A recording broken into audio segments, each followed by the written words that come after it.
Hello everyone, এখন আমি চকলেটটাকে ওভেনে দিয়ে গলাচ্ছি। এটা একটা ডেয়ারি মিল্ক ছিল। আর আমি নিয়ে নিয়েছি একটু বিস্কিট। এটাকে আমি ভালো করে মিশিয়ে নেব।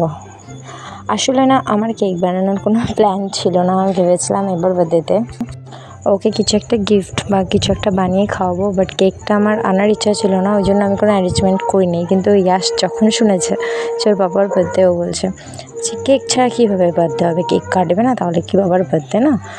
সে অনেক ঝগড়া। তারপর আমি গেলাম দোকান থেকে এই ধরনের পিস কেক কিনে নিয়ে আসলাম, একটু বিস্কিট, একটু ডেয়ারি মিল্ক গরম করে লিকুইড করে নিলাম। এই মুহূর্তে না আমি একদমই বুঝতে পারছিলাম না যে কেকটা বানাবো, কীভাবে বানাবো, কেমন হবে না হবে।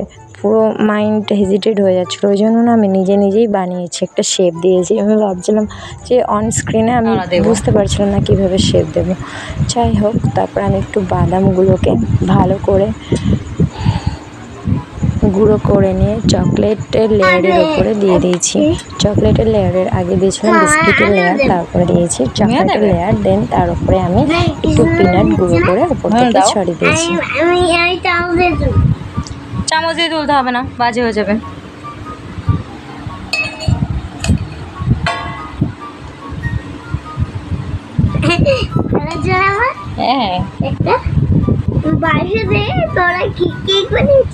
হ্যাঁ, ব্যাঙ বানিয়েছি একটা, ব্যাঙের মতো হয়েছে সব। দেখি তুই এটাকে কিছু করিস না, বাজে হয়ে যাবে। বামান যা হয়েছে থাক,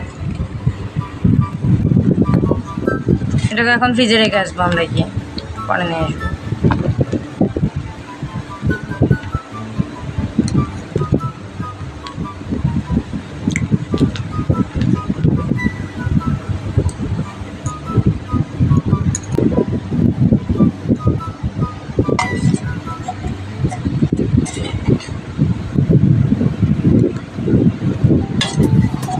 তুই তো খেতে ব্যস্ত, কি খাচ্ছিস? চকলেটগুলো চেটে চেটে। তারপর ইয়াশের বাবা ভেলপুরি বানানোর জন্য অনেক কিছুই নিয়ে এসেছে যেগুলো লাগে। সে ভেলপুরি বানিয়ে আমাদেরকে সার্ভ করছিল।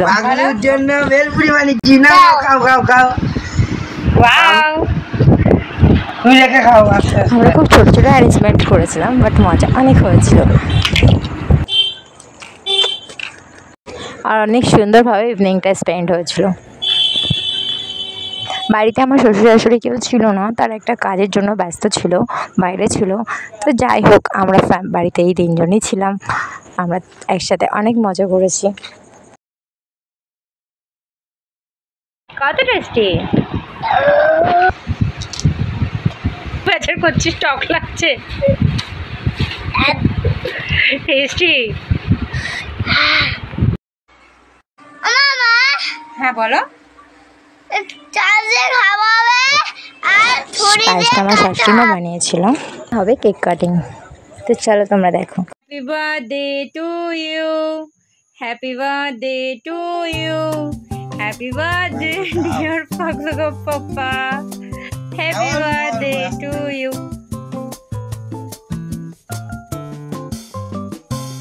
কেকটা বানানোর সময় আমার কনফিডেন্স লেভেল 0 ছিল, বাট কেকটা যখন একটুখানি ফ্রিজে রাখার পরে পুরো সেট হয়ে যখন আমরা কেকটা কাটিং করি, তারপর এত ইয়াম্মি হয়েছিল না।